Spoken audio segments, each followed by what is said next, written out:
สบายดีพี่น้องหมดสุขุสุคนเด้อบัดนี้เอ้าเบาเนาะเราต้องหมดเลยเด้เพราะนั้นมันซุกเขาก็สิเอาออกสบายดีพี่น้อง เดี๋ยวเหลือ เอาออกมามันซุกก็ได้ นี่กาไปส่งกูได้แน่พี่เอาเลย อันนี้ก็ให้อ้วนพี่น้องไว้อ้วนข้างนอกเรียกทำเรื่องเรียกมาคนนั้นทุกโน้นต้นตักเขาก็ได้สิน้องต้องมา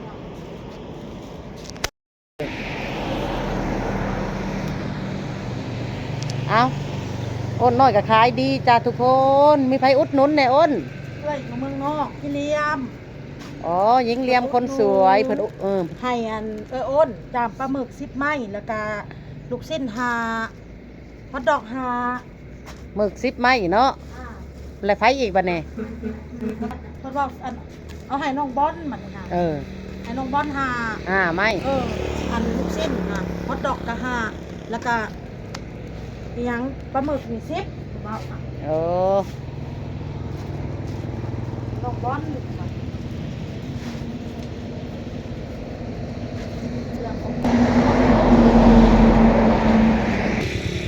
ลูกค้ามาซื้อซอย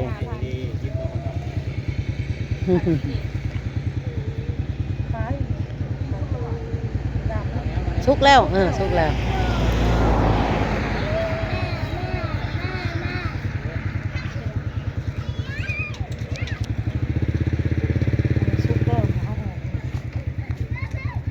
อันใดสุกก็แยกออกไปเนาะ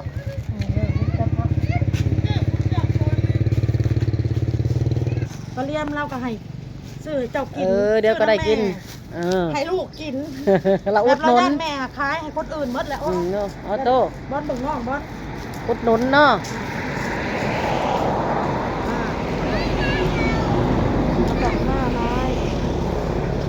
อันนั้นเขาอ้นใหญ่บ่นะฮะเขาอ้นใหญ่เอาบอลเอาไปส่งเลยให้เขาบอลเป็นคนไปส่งป้าอ้นใหญ่เพิ่นพี่น้องไป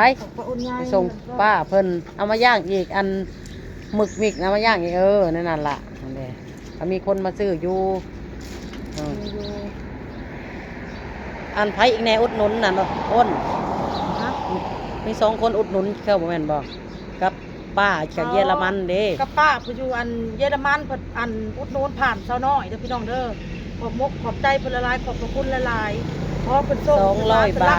เก่าเด้อเพิ่นให้หลายคนได้กินเด้อพี่น้องเอ้ยได้ขายงานเก่งรวยเนาะ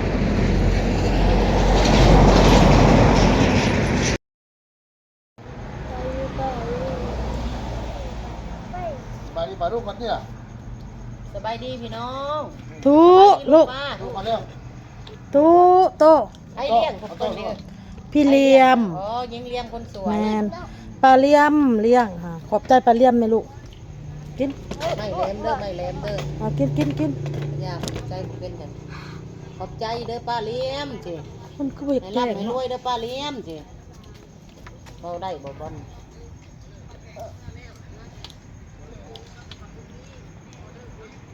เห็นอยู่บ่มันอยากมืดแต่มันไม่อยากแจ้งปันใดแบ็คเปิดพอได้แบ็คมืดเลยเขาก็เสียบตีนได้ใช้คัดแบ็คคอยนะจะเบิ่งกองกันอ๋อโหงาโอ๊ตคอยบอกเอาใช้คัดแบ็คมาในใช้ไพ่น่ะอยู่ในหาดโหงาบัลลังก์ถือเอามาจะมดนั่นแหละเอาของเขามานั่นหรอออโต้แซ่บบ่ออโต้เจ้าแจ้งเห็น10 ไปล้านแล้วอ่ะของเฮาปล่อยอย่างนี้นะคงปล่อยนิเก้เลยนะในกีตาร์นิเก้เลยแซ่บบ่ออโต้แซ่บบ่มัมสบายดีพี่น้องมัมกินบัดนี้ฮะกินร้านกินอันเวลาแม่ปิ้งกะขอกินเลยก็อยากกินของร้านก่อนขอกินได้อันนึงเด้อโอ้ยบ่ใส่หัวอีกบ่ได้แล้วมันเราไปที่คนปลูกเขาสิบอกขอกินเด้อขอกินเด้อขอกินในปากในปากอันไหนแซ่บก็ว่าแซ่บบ่ล่ะอยู่ดอกอันไหนบ่แซ่บก็บ่แซ่บเนาะคนเฮาเนาะมันก็มีติกันหั่นแหละกันบ้างก็สร้างง่ายพออยู่นำกันโน่นเนาะจังแหละคือเฮาก็บ่ได้เบิ่งคลิปเอื้อยเฮาก็วนขายเครื่องในขนาดคลิปเฮายังบ่ได้เบิ่งคอมเมนต์เฮาเข้าไป เบิ่งเขาก็กดใจให้ FC น่ะซะหน่อย เค็ม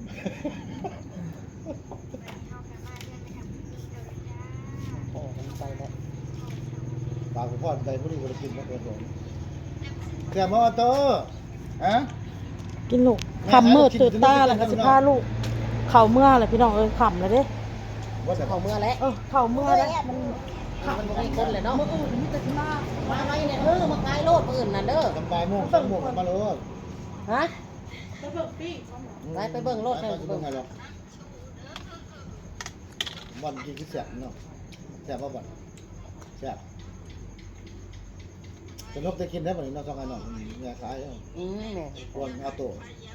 กันดีๆแล้วเอาโตแล้วว่างไม้แหลมด้วยนะลูกกินดีๆไม้แหลมลมกินสังก่อนมันตกบ่ตกยังตกอ้าวลูกชิ้น อ้าวปลาหมึกตกแล้วหยิบขึ้นมาก่อนมาละไปล้างเอาก็ได้ บ่กินรถ กินจังเอามาโลดไปล้างเอาเลยเสียบไม่ได้ของนั่นไปล้างแล้วกันต้องบริเวณยังเลยที่เดี๋ยวล้างอะไรยากต้องบริเวณฮะ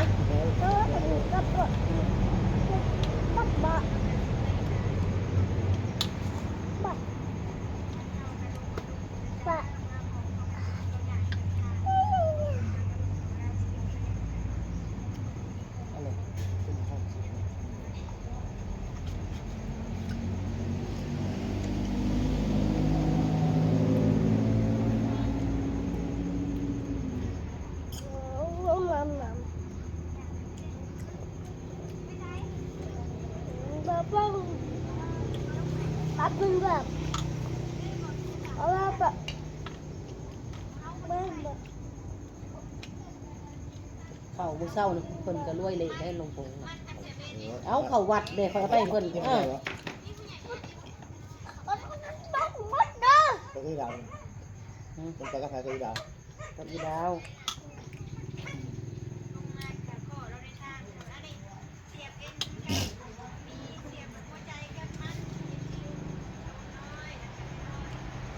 รอบเอาไว้ก่อน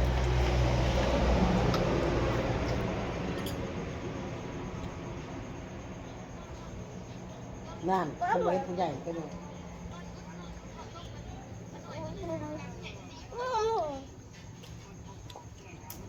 โทมยึดไว้กับผ้าคุณตำรวจมันเป็นชุดดีอยู่ลุงผงพี่น้องเอ้ย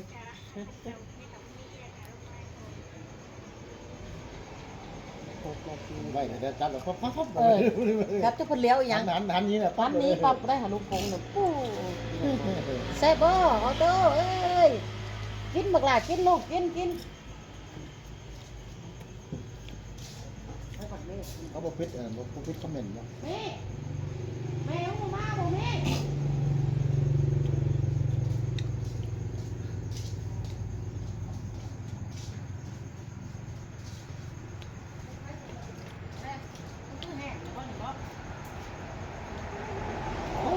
ไปไหนลูกมา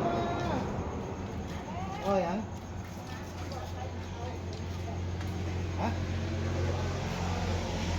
พูดอยู่นอกพูดอยู่นอกคนไปนอกคนนอกหน้าบ้าน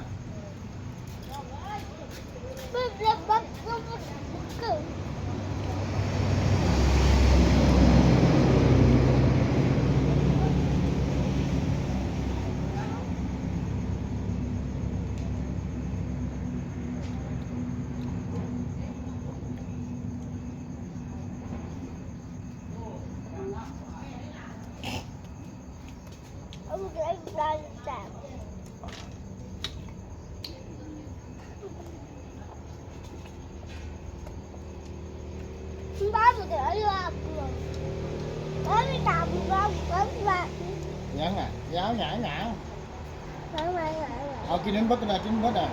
โอ้ยมึงไปแล้วเดี๋ยวต้องต้องเท้าฮักไปก่อนมั้งมากินเลยเท้าฮักไปเดี๋ยวไปนี่ฮักไปหรอ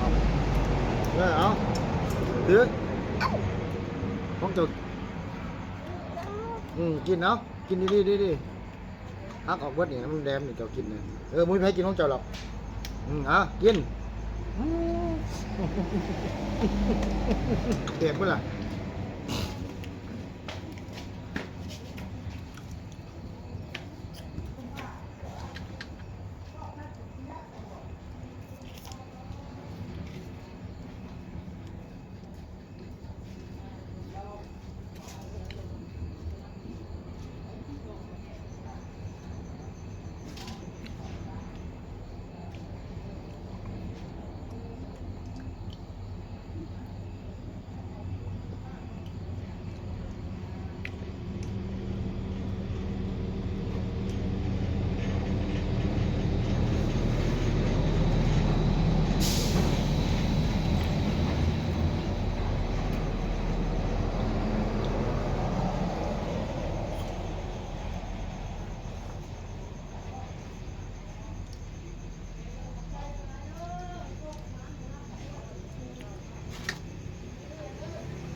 โดยทีหลังแม่งไม่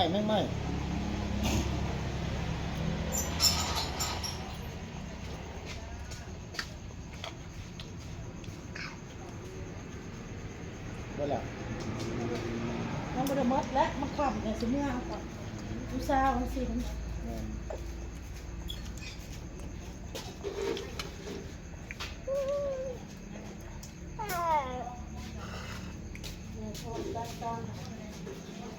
เอาเนี่ย กินหมดบ่ล่ะบ่หมดก็มากินต่ออยู่เฮือนเลยลูกเอ้ย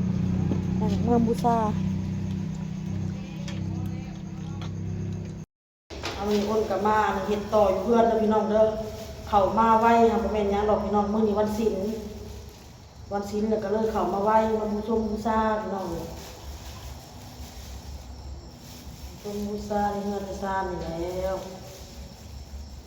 มื้อนี้ก็ขอบมุกขอบใจพระพี่เลี้ยมพี่น้องเอ้ยขอบใจเรื่อยเพิ่น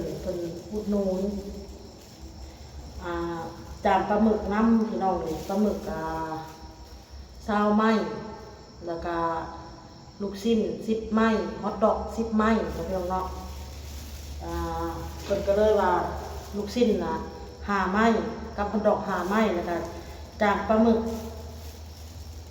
ก10ไม้หั่นเอาให้น้องมันบอลกินเด้อเพิ่นว่าย่านนั้นตัวคายหมดว่าย่านตัวคายหมดแล้วย่านนั้นลูกบ่ได้กินเพิ่นว่าเนาะว่าเอาให้น้องบอลแน่ให้น้องบอลเพิ่นกินซื้อให้น้องบอลกินแล้วก็ไปให้อ้น10ไม้จานปลาหมึกพี่น้องแล้วก็ฮอทดอกกับลูกชิ้นอย่างละ5ไม้พี่น้องลูกแม่สอนนี่ขอบใจหลายๆเด้อพี่เลี้ยงเด้อขอให้โชคให้มาให้ร่ำให้รวยกว่าเก่าสุขภาพร่างกายแข็งแรงเดินทางไปได้ให้ตลอดปลอดภัยให้ถูกหวยรวยเบื่อเด้อขอบคุณหลายๆจากงานเราก็ออกเขาแล้วก็ขอบมุกขอบใจป้าที่อยู่เยอรมันนำพี่น้องเลยเพิ่นอุดหนุนผ่านมาทางละสาวน้อยอุดหนุนคนก็200พี่น้องเลยขอบคุณขอบใจเพิ่นขอให้อยู่ดีมีแห้งให้โชคให้มาให้ร่ำให้รวยกว่าเก่า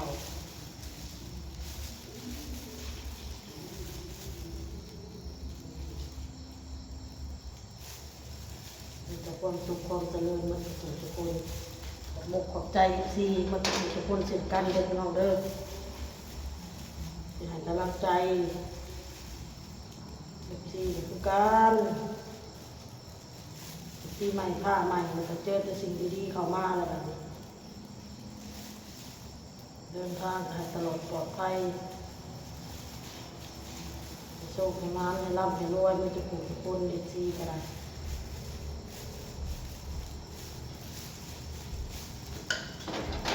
ที่ประกาศแนะนำได้พี่น้องไปทักมาลงโอน ต้องเข้าไปดูสูตรนะต้องทำแบบนี้แบบนี้คือว่าเลยพี่น้องอ้นบ่เคยลงมือเฮ็ดมือทำด้วยตัวเองพี่น้องเลยเฮ็ดแบบนี้นะแม่นอยู่ข่อยเคยไปอยู่น้ำเจติ๋มไปขายน้ำลาวมีอาชีพแบบอันมาหนะแบบอาชีพแม่ค้าแต่เฮาบ่ได้เฮ็ดอันด้วยตัวเองแบบนี้นะอันเจ้เพิ่นสิเป็นคนบอกเฮ็ดอันนั้นใส่อันนี้แล้วใส่อันนี้ตัวนี้ใส่อันนั้นเท่านั้นสินะอันนี้เฮาก็บ่ได้มีใครบอกเฮาเฮ็ดเองเฮาครับคนก็FC เพิ่นก็บอกน้องคนนี่เพิ่นก็ส่งคลิปให้เบิ่งนี่ต้องเฮ็ดแบบนี้ทำแบบนี้เพิ่นว่า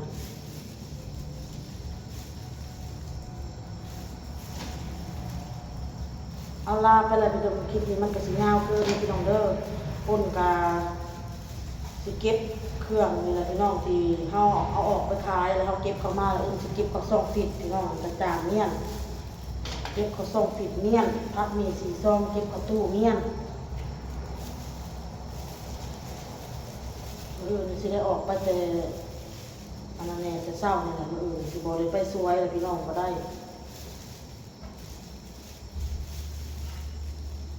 ไปแล้วพี่น้องเลยคลิปนี้ก็ขอบใจเมื่อทุกคนนะพี่น้องเด้อสบายดีพี่น้องบ๊ายบาย